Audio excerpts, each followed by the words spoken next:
1, 2, a skibbity boo. Da, da, da, da, da. Is this becoming annoying yet?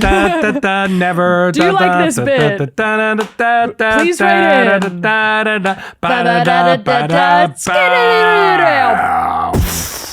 Welcome to Let Me Ask My Dad Pod. I'm Gabby Bryan. That's Dad, David Bryan. Dad, David Bryan. Yes. And you're wearing fun new glasses. I am. And what's the brand? There will be sponsoring me soon. Jacques-Marie Mage. If Jacques-Marie Mage. If you're watching, Jacques. If you're watching, Jacques, and we know you are, the whole Marie Mage team. So nice to see you again. Bonjour. And please sponsor us. Because now, at this point, I'm becoming jealous and I want a pair. There's Jacques-Marie Mage, Jacques Too Tight. We would love free junk, so please send that It's not junk. our way. These are expensive glasses. We need these. Yeah, but junk is like a nice thing. Oh, now. right. Sorry.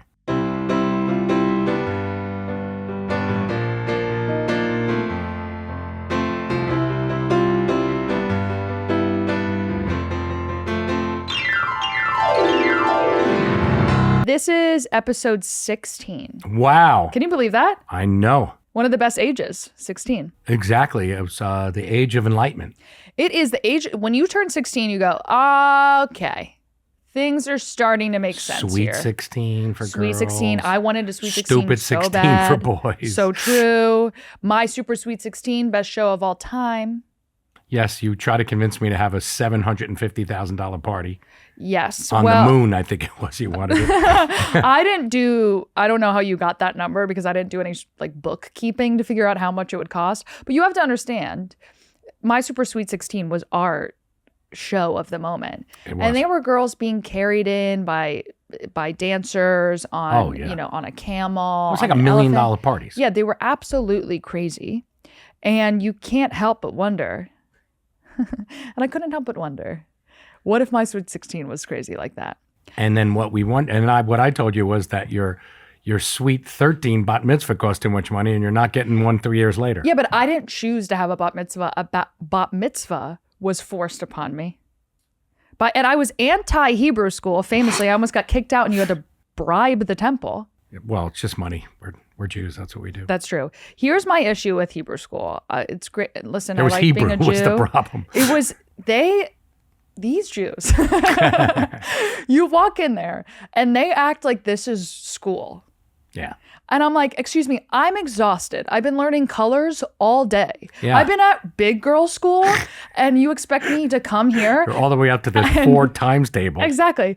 You expect me to take a test? What are you, fucking nuts? What do you think, I'm going to go to college to be a rabbi? I'm an asshole. That's not going to happen. It's not going to happen. So I would throw big fits and I would say, they'd say, you failed. You can't get a bat mitzvah. And I said, this is all made up. This is all made up. It's all true. And this is becoming a caste system. And I will not stand for it. And I don't even want a bat mitzvah anyway. I don't want to read this language that I don't know what the fuck I'm saying. You be quiet and you got a lot of gifts, so shut up. I did get a lot of gifts. You made money in bonds. What does that mean? They're just coming due now. What is a bond? There's a parental question. Here What's you a go. bond? It could be on your teeth. You can get bonding that way. Yep. So a bond is, so let's say you're 13. And I am. You were. And you buy a 30-year bond. No, let's go less. Let's go 15 years. So we'll get to somewhere around your age now. Nice. So if you bought a $50 bond. Yeah. You don't buy it for $50. What cheap Jew gave us $50 bonds for our bat mitzvah? We get and there's 50s and 100s. Okay. I think maybe there's a $500 bond too. I kept most of them, and you can't count. You didn't know anything. I'm like, yeah, they're all mine now. You don't know it, and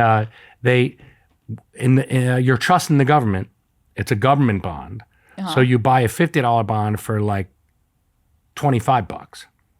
And then in 15 years, it's worth $50. Why? Because the government invests it and you make money. So it's fake money. It's investment monopoly money that becomes a real face value, and you only have to pay half of it at the time. So how many of those bonds would you say that I have still? We cashed them all in. Don't you remember we did that a couple years ago? Oh, we did? Yeah. Nice. Well, spent that money clearly. Yeah, that was one half a month in Amazon. Mommy loves Amazon. Looking to take them on as a sponsor, Jeff. Shout out to you. Yes. Are you ready for a Brian specific question? Oh, this actually makes me emotional. Really? Yeah, because it's not fair. Okay. It makes me emotional. Has to be about me then. Through anger, yes.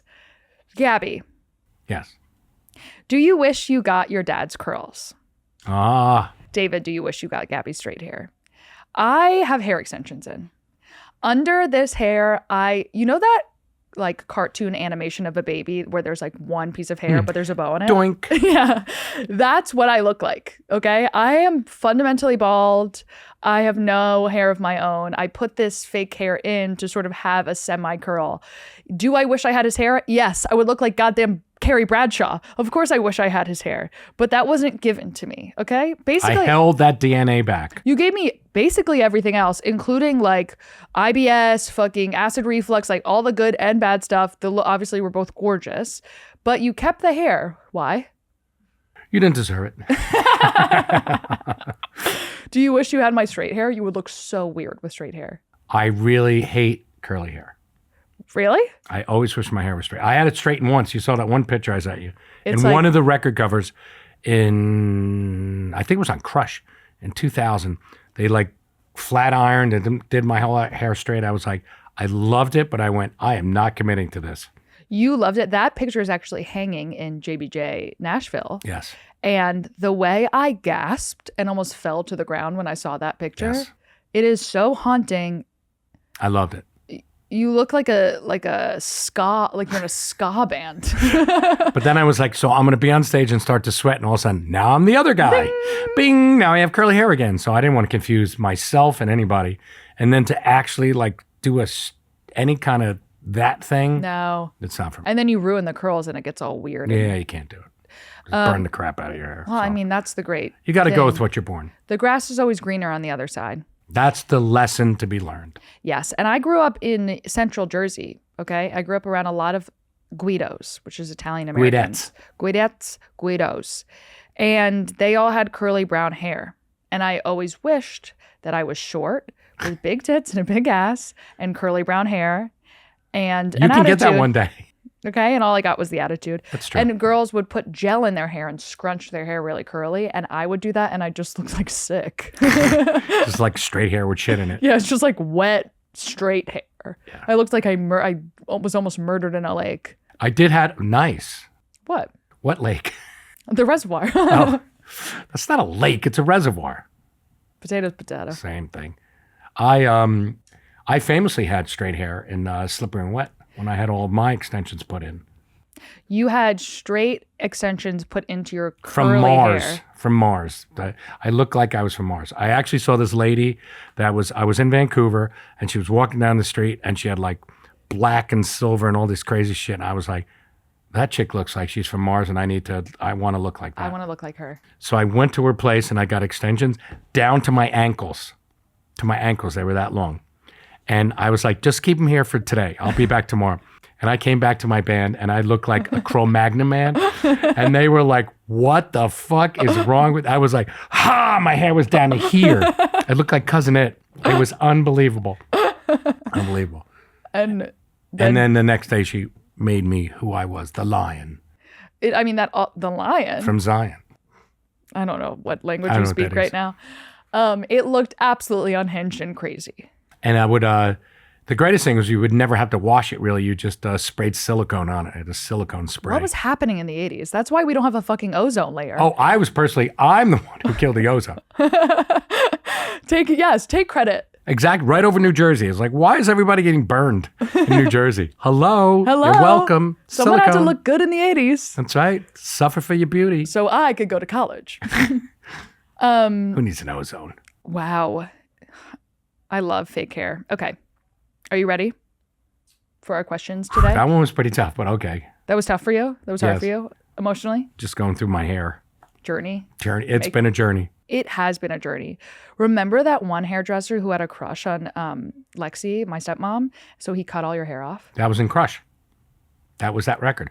And that was the same year that I got my LASIKs done. So I had glasses on and I had contacts, but you couldn't wear contacts for 2 weeks. So I had glasses on and I took the glasses off. He cut my hair, I put my glasses on and I choked him. Did you actually choke him? Yes, he cut my fucking hair off to like here. I was like, on his own thing. I was like, I just wanted to trim like that. And I had no hair, but I couldn't see it because I had my glasses on. And then I put my glasses on and I choked him. That's so awesome. I took a lot of people to get me off him. Really? Yes. I didn't realize the fight was actually real. Oh, yeah. I choked the shit out of him. I want to fucking kill him. Fucking cut my hair off. It's like, like Goliath. You can't do that. It's like Goliath. It's my power. It's clearly, you can't cut his hair off. That's basically like Goliath. I can't believe you just called yourself Goliath. That would be like, oh God, I've been doing Pilates so much, I look like Zeus. Who says that? Sick freak.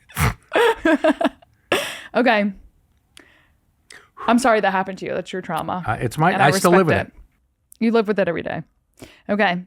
Question 1. It's long. Okay. Do you want to do a light stretch or something? Let's pretend that was a stretch. Okay. Okay, here's my question. Okay. You asked me for information, so this may be long. Nice. Finally, someone's listening. Yes. I got married at 20 in 1990, and my ex-husband had a midlife crisis 27 years into our marriage with the neighbor. Let's do the math. Hold on. Can we break it down yet?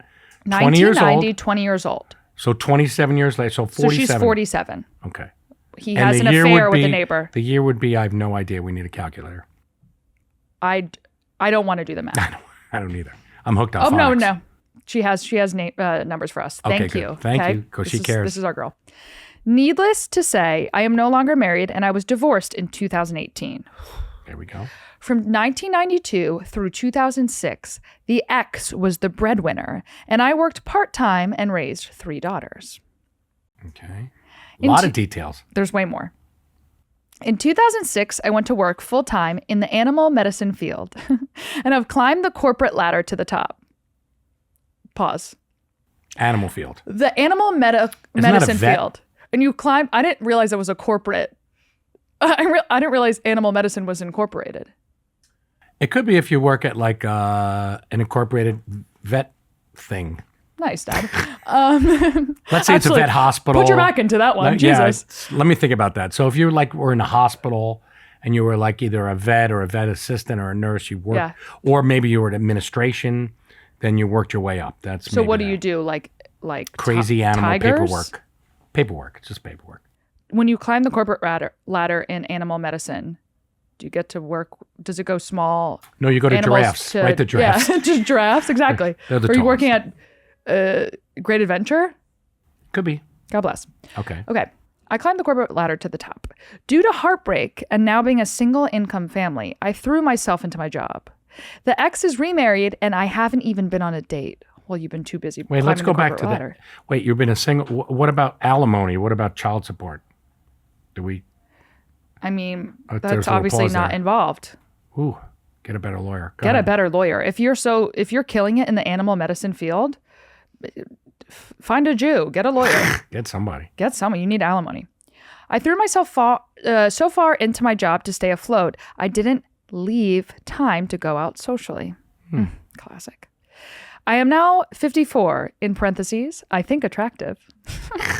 And I realize this may be my life. I am now so independent and keep to myself, I don't know what the first steps look like.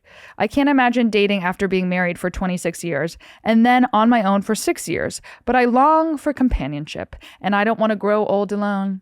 I don't even know where to start. I know. Where? It's really obvious. Bestiality. Don't date the animals. I knew you were going there. You know, because I told you that. I said, listen, one of the biggest lessons that I've taught, which you can teach your kids because you're in the field of animals. I said, listen, you can love anybody you want. It doesn't matter. We're all different sizes, shapes, and colors. Doesn't matter. Religions. Doesn't matter. No sex with animals. I said, not only is it illegal, it's really weird. Yeah. And if you think he's joking right now, no, he's not. This is solid advice. Know that he sat us down at the kitchen table. Yes. And he said this. Don't shtup the dog. In earnest. You could be gay. You could be straight. Don't fuck the dog. Exactly. So I'm Solid doing advice. just fine. Thanks for asking. Yep. So far, bestiality has not even entered your mind. Well, good for you that you haven't fucked a tiger yet. That means you're not that desperate. Okay. And 54 is like, how old is Demi Moore? Like 57? Like, girl, when you say I think attractive, you are attractive. Yeah. Period. If you think you're attractive, you are. You are. You're just afraid to admit it. Yeah. Just say, be loud and proud. We look into camera all day long and say we're gorgeous. What I think you should do here, Go. solid advice. In your field of work, where this corporate ladder is, go to the top of the ladder and start dating him. What if she's Or on the her. top? What if she's on the top of the ladder? Then go one rung under. Yeah. And then make it a power play. Yes. And then you can own the whole company. Then take over the animal healthcare system. That's so true. You're a 54, gorgeous, powerful woman. Your 3 daughters, I'm sure, are grown. Maybe you could ask them if any of their friends' parents are going through a divorce and you dated a rich divorcee. Or, if you want to be a little evil, Say it. the ex's ex or a girlfriend from the ex. Oh, yeah. Fuck this ex-husband who's not paying alimony, who fucked the neighbor. Yeah. I'm sorry. This is a total matter Go of to revenge. the neighbor's husband Yes. or ex-husband. No. Don't. Yes. The neighbor that your husband cheated on you with. Yes. Fuck her ex-husband. Or slowly start putting arsenic in a envelope Just a and little ship bit. it to your ex-husband's house. Or, That's and your last and final answer would be, join Brianetics. and we will save you. I could save you. We're looking for a vet. good-looking 54-year-olds Yes. who think that they're really good-looking. And We're looking for that level of confidence is what Yes. he's saying. exactly. I think And we love the animal field. Yeah, I mean, Who doesn't? I love animals. I like them too. I like them. Like, I don't like cats, for example. That's not You're my going to piss off cat tape. people. No, I love you. I love the owners of cats, just not really. They're babies. Yeah, I would say go to a Revenge. Revenge is the best move here. A revenge is, of course, the move. Period. The first thing you're gonna do is revenge. Yeah, I wouldn't move on yet. I don't think you should ever move on. I Hold- think you should hold on to enact the past. revenge as long as you possibly can. I like it. I think you should get a new lawyer. Maybe. Or get a lawyer. Wait, it's like Charlotte in Sex and the City. Fall in love with your divorce lawyer. Then it's a win-win because he will work harder for you because he's in love with you.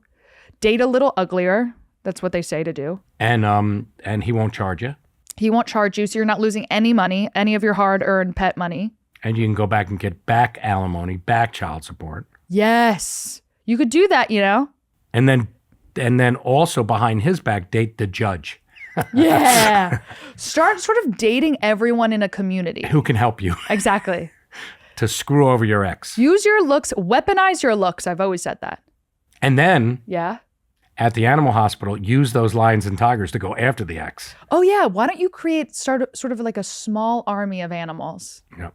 And surround your ex's house Yes. With just like giraffes and Jack tigers. Russells. So the second he comes out, that biting you to death. Yes. That's a long question and a long answer, but I think we got there. I think we got there too. It's hashtag revenge. Thank you for including all these details. We've been begging for this sort of illustration, and you nailed it. Yes, thank you. And God bless worst comes to worst, you could date my Uncle Jeff. They met while he was wearing a leisure suit to Hebrew school, if that paints a picture. Question number 2. Yes. Aw. Is it long? No. I have 10-year-old boy-girl twins. Whoa. Whoa. I know that. How can I help them keep a close relationship with each other as they get older and are starting to go off and do their own things? I want them to be friends as adults. Good luck. Good luck, bitch. I'll tell you what. My brother still punches me full force in the face, and we are 30, and by that I mean 22. They will not get along, whether you like it or not, until college. Period. No matter what you do, no matter how many clubs you put them in, No. they will You could separate them, put them together, separate, doesn't matter. There will be active violence in their relationship. Behind your back, in front of your back, in front of everyone. One time, me and my brother were separated. Well, I did. The school said, you know, I said, well, they should be together because it's better for them and they know each other. Like, absolutely not. They should be in different classes. Yes, so we could really create our own personalities. Right. How did that work out? It worked out well until we had our first class together. It was French class, freshman year of high school. We had never had a class together, ever, since we've, gone to school. And the teacher, who was going through an abusive divorce, famously, she was not really present, okay? Just a little backstory on her. She was not le present. She was not le present. Nice. That's why I'm here. She sat the class alphabetically, in which Colton and I would have to sit next to each other. And I raised my hand and I said, I don't think this is a really good idea. And she said, this is the rule. You are fine. And I said, trust me, this is not a good idea for me and for you. And she said, shut up, whatever. And she turns her back to us and he immediately staples my hand to the desk. How he so quickly got a stapler, we will never understand. But it was a French stapler. Yeah, the stapler. He stapled my hand to the desk. And so, then, yeah, I mean. Good luck. Good luck. We're just going to say good luck. Good luck. God bless. Drink. We're going to go back to that age-old. Drink. And honestly, mind your business, okay? It's not up to you whether your twins have a good relationship or not. Well, they're only 10. They have so much more years of abuse. Yeah, it's going to be 10 more years of abuse. At least. Colton still, like, if we're all sitting at dinner, he will pinch me so fucking hard. We'll be at a black tie event, and he's, like, drawing blood. He's such a sick fuck. I love him to death. Yeah, but we didn't create friendship till we were, like, 23, so you got time. Yeah. Quick last question. Okay. What do you think you should do when someone leaves you on read in a text or a DM? Do you know what that means? When they leave you on read? Yeah. What do you think? Obviously, that means I have no idea. Totally. It's like there's read receipts, which means if someone read a text or not. Oh, so read. Like, yeah. So R-E-A-D. R-E-A-D. So it's like you're getting ghosted. I'm tired of being left unread by people. It's rude and it takes 3 seconds to reply to texts. Whoever's leaving you on read, they're out of your life. If your friends don't immediately text you back. How do you know? Because it says read at 2:30 p.m. underneath. And I believe that people who have their read receipts on are domestic terrorists. Okay, you could turn those off. I don't even know how to turn it on. I turned yours off years ago. Oh, good. That's why I don't know what the fuck your texts come in green. Like I don't know what's going on with you. It's some kind of eye thing. Okay, you guys decipher that. Yes, if anyone leaves you on read, cut them out of the fabric of your life immediately. There's no follow-up advice to that. That's the only way. And I'm going to go with what you say. Thank you. Because I don't even know what it is. And this question was not for you. I know. That's why I just was emotionally supporting And you did a great job. That's right. And I read it. You read what I was saying. Exactly. And you responded. Exactly. So therefore, I will cut you out of my life. Exactly. Don't unread. Yeah. Okay. We gotta go. We love you so much. Don't forget to rate, review, subscribe. Follow us on Instagram and TikTok. Come see me on tour. My tour is posted now. And submit your questions at letmeaskmydadpod@gmail.com. Bye. See ya. Happy